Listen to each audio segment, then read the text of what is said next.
So let's talk about Indy. And I, which I hope is going to become an annual tradition for me. I flew out there. Yeah. And, you did. Yeah. You were like a lifesaver out there, man. Yeah.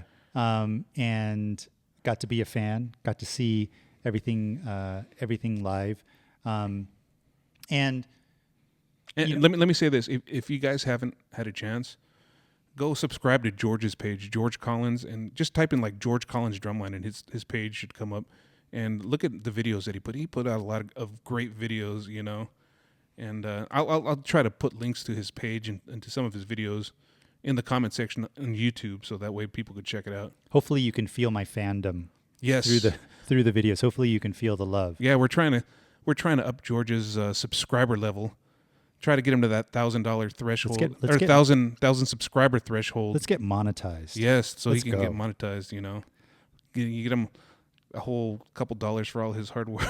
Yeah, maybe I can buy a new mic or something like that. Yeah. Although I will say, for some reason, I had like a little external mic that I was trying out for the first time, and I got multiple compliments about the audio quality on my videos. So it seems like it was a good choice. Yeah. But I want to talk about a couple things. Okay. That I noticed in Indy. First and foremost, because a lot of people ask me, so what did you think? Like, what did you think of the groups and all of that stuff?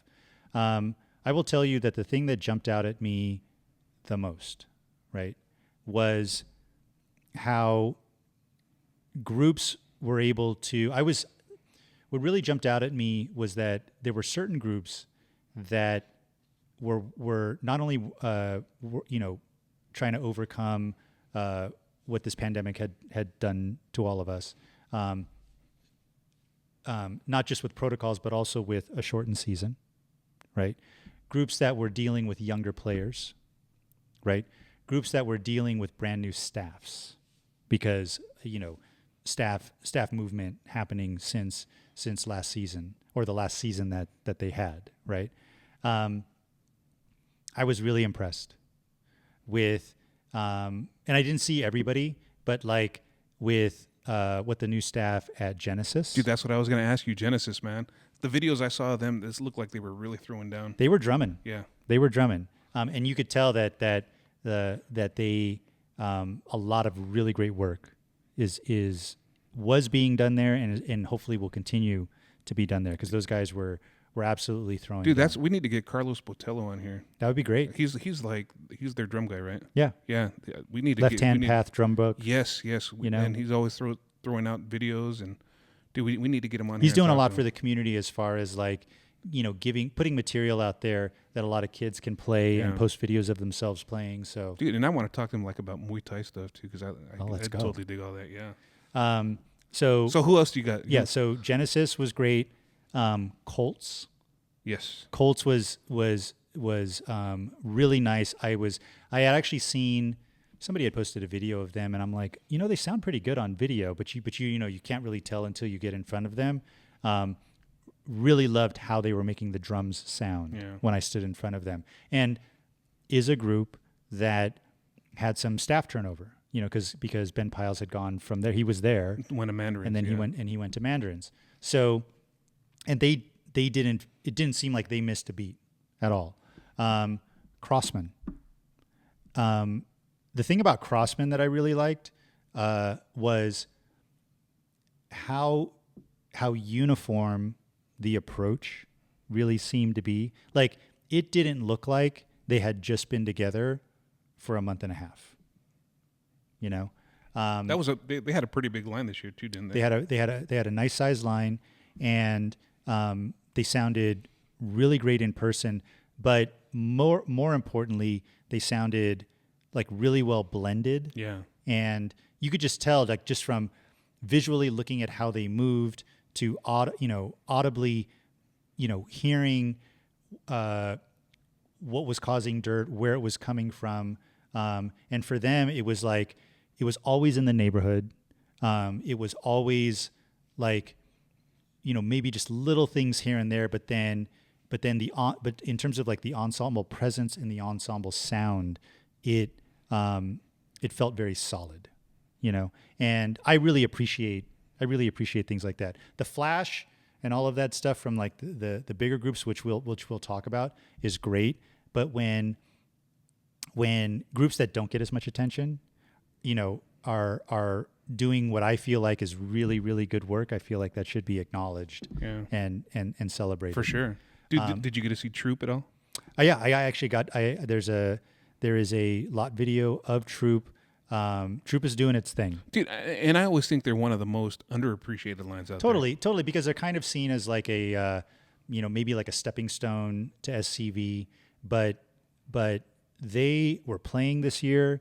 They sounded great, and you really can't argue with the results that their staff and the method and the orchestration and all of that stuff, they sounded really good. The other group that I wanted to give a quick shout out to is Blue Stars. Oh yeah.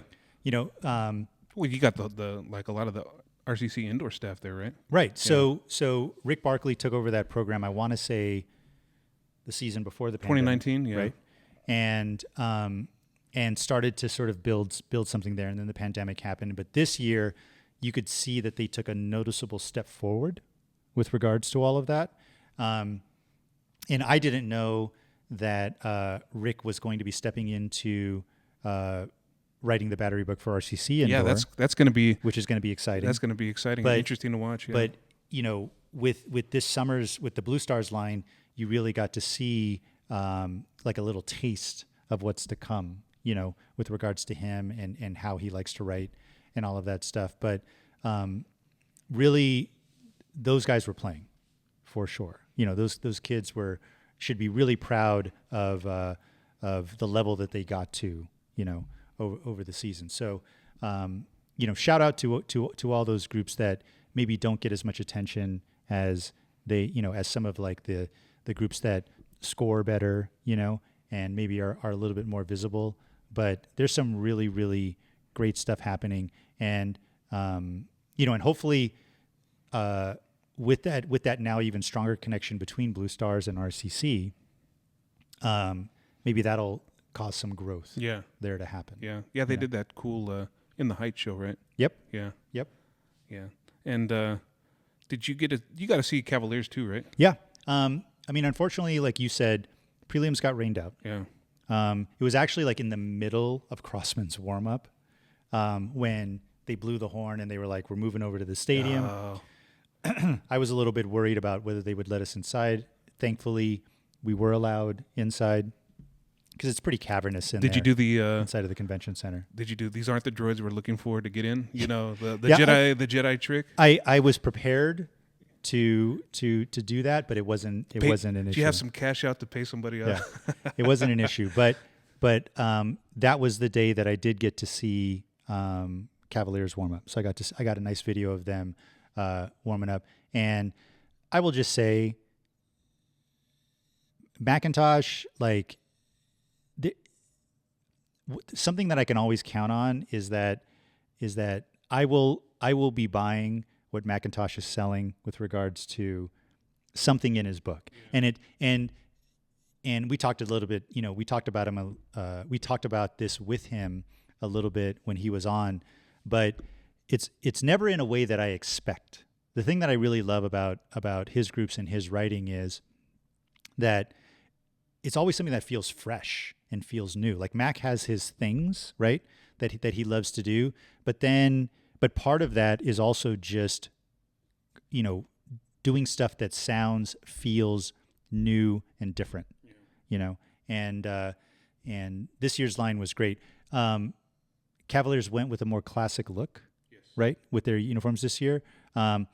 And that actually made me like, even though they did it out of necessity, probably, I liked it. I liked just the visual of it. I liked seeing it. The other group that really did that Cadets was Cadets. Yeah. Seeing like, them in the classic uniform, and not just the classic uniform, but those natural finish drums, was fantastic. I think I got to watch them warm up for semifinals. So I got to film Holy Base warming up. which is an experience in itself. I mean, that's a legendary baseline, and they have their own like routine that they follow and all of that. But the crew, over there is doing an amazing job, and seeing that line, it was an event. Yeah. And even their show they put together, let's face it, this year, you get people asking for, DCI needs to do a nostalgia year. Well, we had the nostalgia year. And with that, I'm going to say this, and some people aren't going to like this. Hey, we had the nostalgia year. Dude, let's leave it now. Yeah. Dude, leave these designers alone. Let them do their thing. No more complaining about a nostalgia year because you just had it. Right. Now, with that being said, I got to see Cadets from up top. And they opened with Appalachian Spring. And then they did some stuff from like 95. And I want to say some stuff from 05.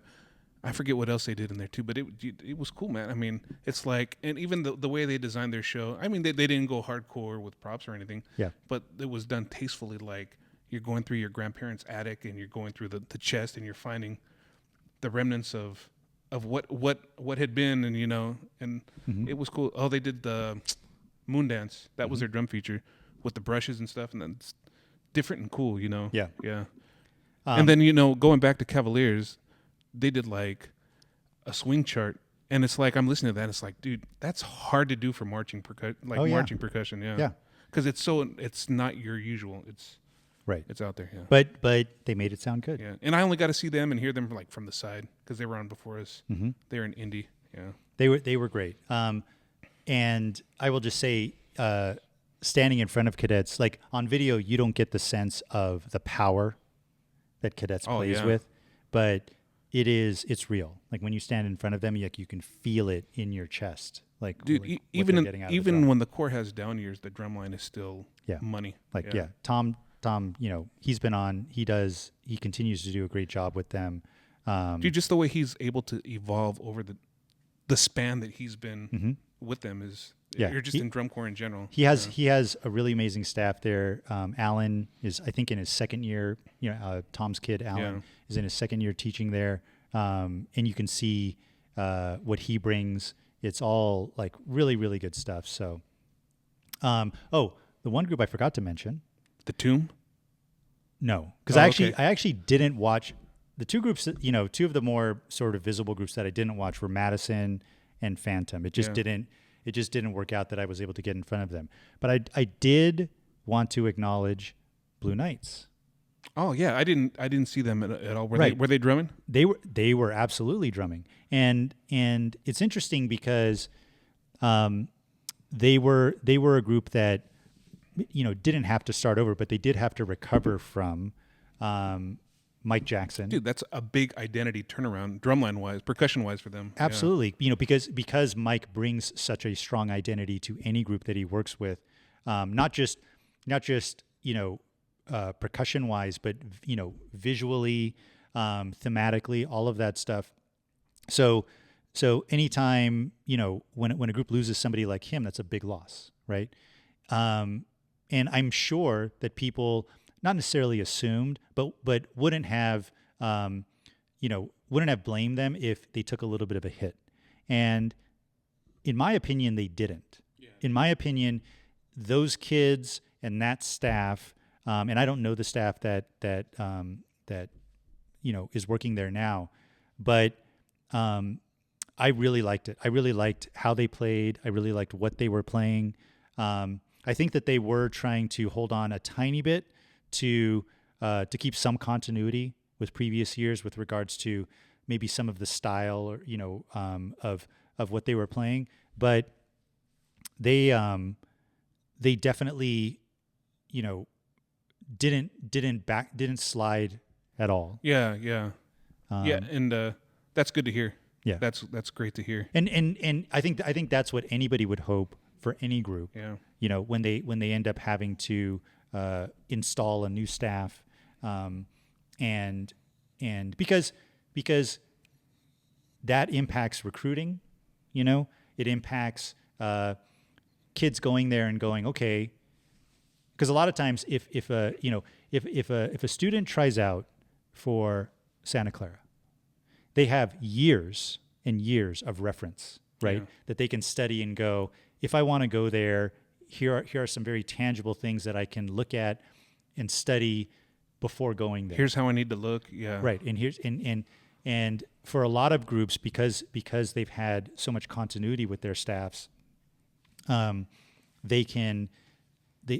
helps the recruiting because kids come in already having done their homework in that respect. But when you have a new staff, it's harder, and you really have to start from square one on day one. So, like I said, I just want to acknowledge and celebrate them because they were drumming, and it was really nice. Let's talk about Boston. Dude, Boston, man.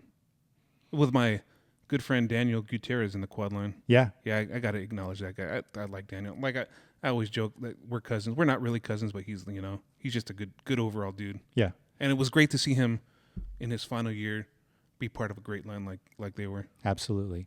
I got to film them, I think, finals night. The one thing that's a little bit of a shame about Military Park, it's like, this obviously, like with Bluecoats, everybody has their zone. Yeah. Right? And unfortunately for Boston, were they in the back corner?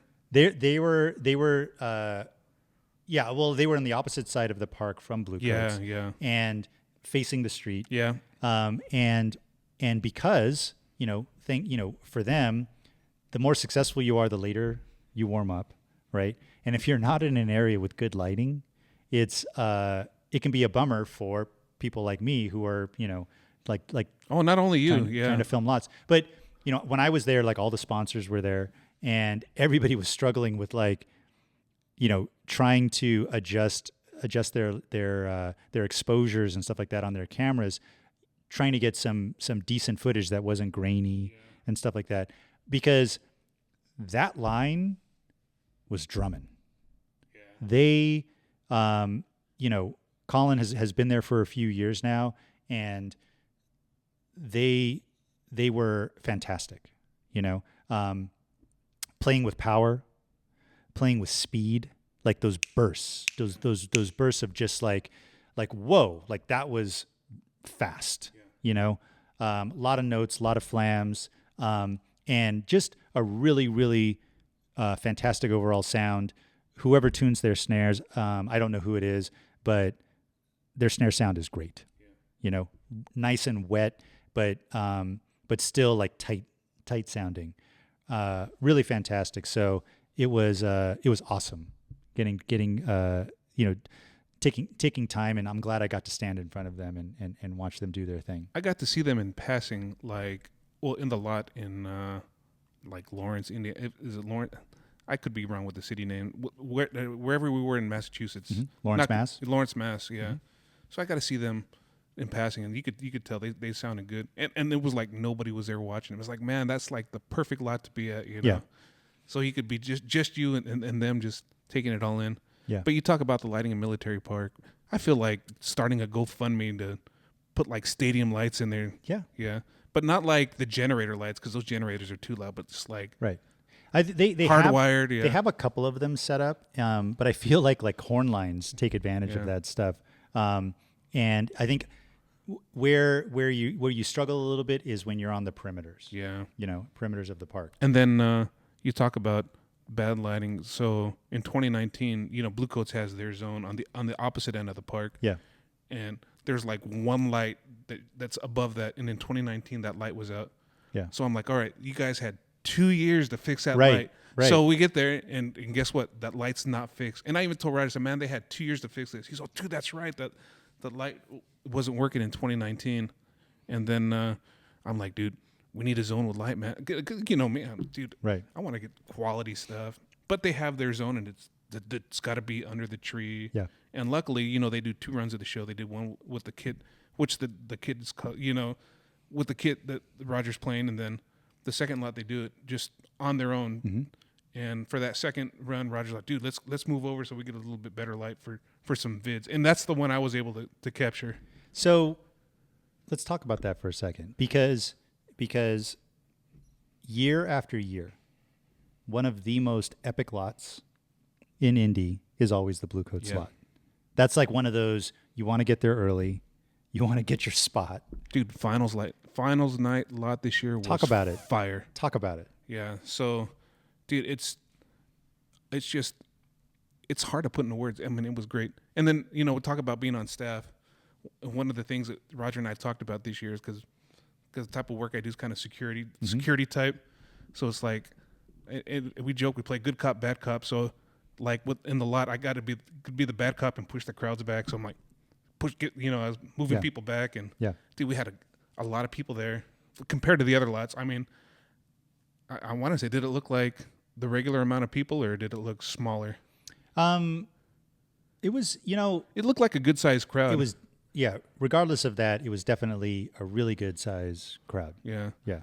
Like it felt like an experience. It felt like an event. Yeah. It felt like a Bluecoats Lot. Yeah. And, dude, they just came out like quarters was inside, which is, it's inside. Semis was good, but that finals lot, it just a lot of energy. Right. And then some dude throwing money at the end at the quad line. It nice. was cool. Yeah. It was cool. I mean, they just fire, They threw it down. Did you have any kind of did you get choked up at all? Were you you have a little bit of sense of pride? Because now you're this year, instead of just being a fan, that was it. That was besides the final performance, the last lot. Yeah. The culmination, the culmination of some of your hard work. Yes. And their hard work. And then it's like you get to know the book in the lot, and which is the stuff that's okay, I hope they nail this. Right. And then so you have your list. Yes. Right. I have my mental checklist in my head on parts and exercises for them to play. And when it was just money that whole night.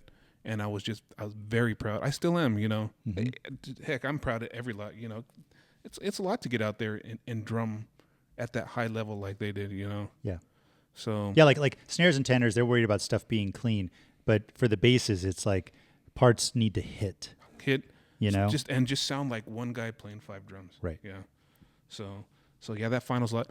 I want to say semifinals performance in the stadium was probably the best performance, because unfortunately finals night we never had any issues with the electronics. Oh, and you had some issues. Dude, the wireless mics all went out, and the big snare feature, it was just acoustic. I mean, do you live by electronics? You die by electronics. Sure. But you want them to work at all times. Right. So the semis performance was good. And I want to go back to the quarters performance, because there was one thing that kind of bothered me from that night. Okay. And, we're going on, and because we were inside, we had to take the drum set with us and push it to the other side before the performance. So I'm pushing the drum set across, and we're going in front. There's a whole bunch of DCI people there, DCI people working for DCI. Yeah. And I hear one guy say, loud enough for me to hear, so pretty much loud enough for anybody to hear. He's like, I just got to say, I don't know what it is, but I've never cared for the Bluecoats. Oh. And this is kind of a big DCI guy. Right. And I'm like, dude, I get you have your own opinion, but right now is probably not the best time to be saying something like that. Yeah. That burned me, man. And I've been kind of holding this on the inside, and just, dude, that burned me, man. You don't do that, especially if you have one of the performers hearing it, dude. Especially in a year like this. Yes. Where it's just about having the activity back. Yeah. And I'm not going to name names, but it's dude, my respect level just kind of. Sure. Where's the emoji with the trending up? Where's the trending down emoji, So, but yeah, I mean, Indy week was cool. And then, luckily you were there, and you got to help kind of shuttle me around a couple times. Yep. You're the savior. Yep. Yeah. I did want to talk about one other group. Okay. The Mandarins. Yes. Because I did get to see them in the lot finals day. The Mandarins. Yes. So if anybody was worried about the Mandarins because they also went through a staff change, please do not. Yes. Because they are drumming. Ben Piles brought his crew, over, not just from the Colts, but from Monarch Indoor. And the one thing, this is what I'll say is, and I know this because I know this from the last time that we had WGI. What was that, 2019? Yeah, 2019, WGI. I remember how amazing it felt in Monarch's Lot. Just from a point of view of like, what was the vibe, you know? Yeah, I know you were very high on them. And it just felt good. It didn't feel like they were grinding really hard or in the weeds about anything. And if there was stuff that they were struggling with or anything like that, you couldn't tell. And that absolutely carried over to the Mandarins. The way I described it was, you could feel the joy, both from the players as well as the staff. Yes. You know, and the reason why I bring that up is because it has a very practical impact on the result.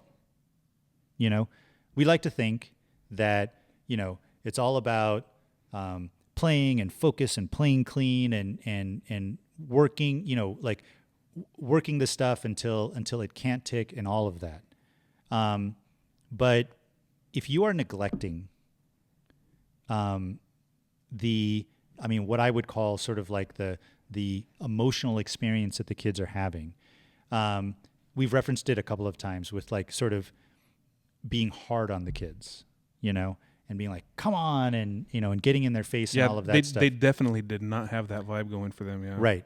Instead, there was so much, like, we got this. There was so much trust. I got like you said, a very relaxed vibe from them. It felt like a celebration. Yeah. You know? It felt like, check it out. This is about to be fire. And it was, and it's not like it wasn't earned in any respect. It was absolutely earned, you know? And again, this was after just like a month and a half of being together. Who knows, you know, it's unfortunate that we didn't get to see where any of these groups could have gone and could have done with a full season. Yes. Under their belt.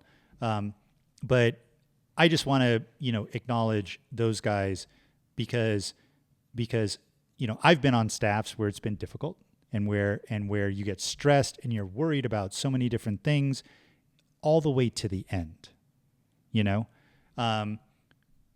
What those guys show me is you don't have to do that. You don't. You absolutely do not have to do that. And because they get great results, you know, in this other way that I can only imagine creates a better experience for the kids, you know, makes it a lot easier on the staff, you know, and it's not like they don't put in the work. They absolutely put in the work, but the way they handle things from like a mental well-being sort of, you know, aspect, at least from the outside, looks like it gets really good results. And so I just wanted to acknowledge that. Shout out to Dre. Yeah, I got to meet him, man. Yeah, he seems like a super cool guy. He is awesome. Shout out to Taha, Ben, all those guys over there. I feel like, you know, hopefully at some point in the future, maybe we can get any of them on here, because I would love to talk to them about what they do and how they do it, because I really dig it. Yeah, I know you've always liked Monarch, very high on them, and yeah, it's great to see. Yeah, they're on the rise. Yeah, you know. And then, like you said, Mandarins, man, it was great to see them out there drumming. Seeing the old stuff come back too, like I said, like we talked before, that was a good high point. Yeah. So, but yeah, that's pretty much it. I do got to give a shout out though to Culver's hamburgers. It's like, talk about it. It's like a Midwest, off on a tangent, you know, we're talking about, you always have the Whataburger In-N-Out battle, but I got to say Culver's, man. Yeah. Culver's is right up and there. And they do like something like frozen custard or something like that. They do, but I didn't have that. Okay. I was really hyped. This was straight up just the burger? The butter burger, and then they have like these cheese curds that are like little. Oh, that's right. The cheese curds. Yeah, little fried cheese, and their root beer is amazing. You know, it just something about it. Culver's. If you're ever in the Midwest and you get a chance, go eat at Culver's. Yeah. That's like what you know. Just hearing you talk about it reminds me, like, takes me all the way back to being on tour and thinking about, like, oh, I hope we stop here. I hope we stop here. Yeah. Because you were there, like, the years before. Never got to do Buc-ee's. I've heard stuff about Buc-ee's.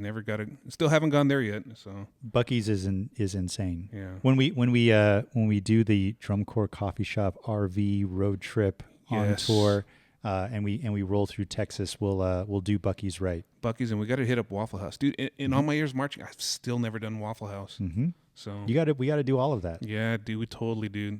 Just on the road for a month. If you come out to WGI this year, we can do it in Dayton. Is there a Waffle House there? Oh yeah. Dayton? Oh yes. I bet you there's probably a Culver's closer there too. Maybe.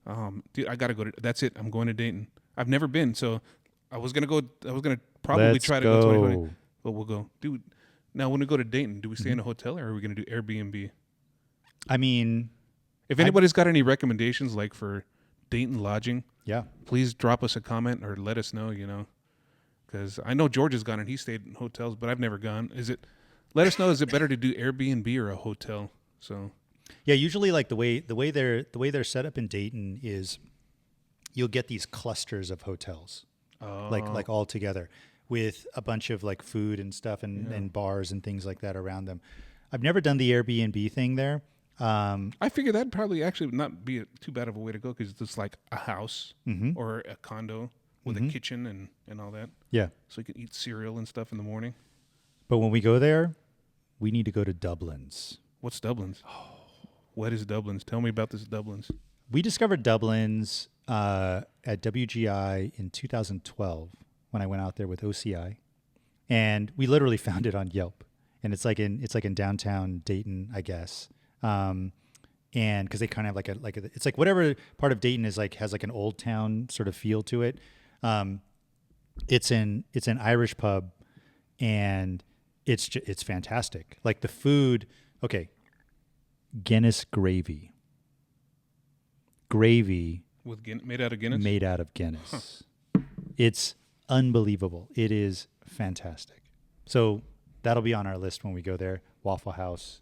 We'll try to find a Culver's. Yeah. And we're pretty much here at the end, since we're talking about food and stuff. But before we go, I do want to give a shout out to the other part of the Bluecoats drumline staff that I didn't get a chance to hang out with or meet, the Joe Hobbs, the Joe Woody, and oh right, yeah, the guys who did the early part of the season. Yeah. So, but yeah, man. Hopefully one day I get to meet them and hang out with them. Yeah. I mean, I'm hoping to still be part of the staff, but we'll see. Hint. Right? Yeah. But no, I'm like I've said before, I'm very happy and grateful for the. I'm happy for you. Yeah. I will say that as much as you have been carrying the torch and celebrating this activity, and how much of a fan you've been of all of this. I'm super happy that you got this opportunity, because even though we talked about it, I can't imagine like just what it felt like on the inside to go through that experience. And it's funny, like I said, because I kept it so much on the download till like the day I got there. Then I posted a picture, and they were like shocked, and then like, well, what are you going to be doing? You're going to be working on the food truck? Yeah. So, but no, yeah, it was cool, man. A cool hang, and dude, I'm just glad we had drum corps again. Yeah. So, you have anything else there, George, before we wrap this up? I think that's it. I want to say I'm super excited for the winter season that's upcoming. Yes. Good luck to everybody. I mean, by the time this airs, there's going to be plenty of auditions that are still going to be happening. So good luck to all the kids that are out there. I think Pulse and Broken City happen out here this weekend. Right. Yeah. But wherever you are in the country, good luck. We look forward to those, to those section photographs that you take and all that stuff afterwards. Hopefully everybody makes the groups that they want to make. And we can't be any more excited about what this season is going to produce. Yes. Once everybody is back at it, and doing it for real again. Dude, I can't wait for a couple weeks just to go see some fall drum. That's what I was. That's the other thing I was gonna say. Is I'm actually like, yeah, let's go watch some fall marching band. Yeah. Some high schools, and see, seeing what they've put together, because we don't take for granted that the pandemic has had a real impact. Yeah. And like we said, some people have left, some people have moved on, staff wise. Kids have had their progress interrupted for great periods of time, and they've had to, a lot of students in high school have had to go through a lot with regards to remote learning and, are we in person? Are we not? And what does that mean for band and drumline? And how do we keep our hands moving? And how do we not lose a step if we're a group that's been growing, So I can't wait to see what this season is going to bring moving forward. Yeah. Yeah. I'm ready to get out there and celebrate it. Yeah, me too. Like I said before, it's like the 3 chapters of the marching arts: summer, fall, and then winter, and then back at it. So, but yeah, with that, like I said at the opening, we want to thank everybody for tuning in and listening. And I know sometimes we go long, but yeah, we appreciate it. Drop us a comment, give us a like or whatnot on, or a dislike if you want. Yeah, there's been a few thumbs down. And sometimes I sit there in the middle of the night and I think, man, what's there to give us a thumbs down? I'll stop doing that. I'll stop doing the thumbs down. I picture that person sitting there with, for those familiar with the TV show Little House on the Prairie, there was a character, Nellie Olson, and she'd always give a stink face, and that's what I always picture, that thumbs down people just sitting there with a stink face. Well, there's always that saying, no matter what you do, somewhere out there's someone hating on your stuff. So, Oh well. But anyways, thanks for tuning in, and hopefully we'll be back again sooner than the time we did in between this last episode, and we'll be back with some guests and some great content for you guys. And with that, thanks for telling us your story, Rob. Finally, man. Dude, it's finally hard. It's hard because I'm shy. We've interviewed every other icon in the activity. Now we've got you. we can check Rob off the list. I am nowhere near anybody else that we've interviewed, but don't underestimate the impact you've had. With the coffee shop and with your memes. The memes, yeah. So good stuff, and looking forward to next time. Yeah. All right, everybody, and with that, we will sign off and see you next time here in the Drum Corps Coffee Shop podcast. Peace out.